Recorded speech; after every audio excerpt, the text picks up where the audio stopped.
तर ग्रामविकास मंत्री जयकुमार गोरे यांनी रामराजे नाईक निंबाळकरांवर निशाणा साधलाय।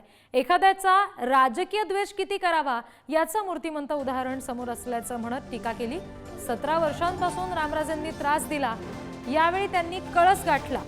मी मंत्री झाल्यापासून विरोधकांना संपवण्याचा रामराजेंचा घाट आहे असंही गोरे म्हणाले।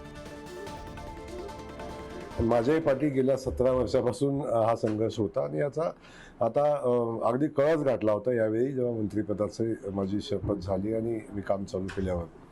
त्याचा परिणाम आपण बघितला असेल की काहीतरी षडयंत्र करायचं आणि त्यातून बदनाम करायचं आणि आपल्या विरोधकांना संपवण्याचा घाट त्यांनी घातला होता। आणि अनेकदा असं होतं की जेव्हा आपण दुसऱ्यासाठी खड्डा खोदतो तेव्हा आपल्यासाठी आपोआप तयार होतो आणि ती परिस्थिती आज निर्माण झालेली आहे।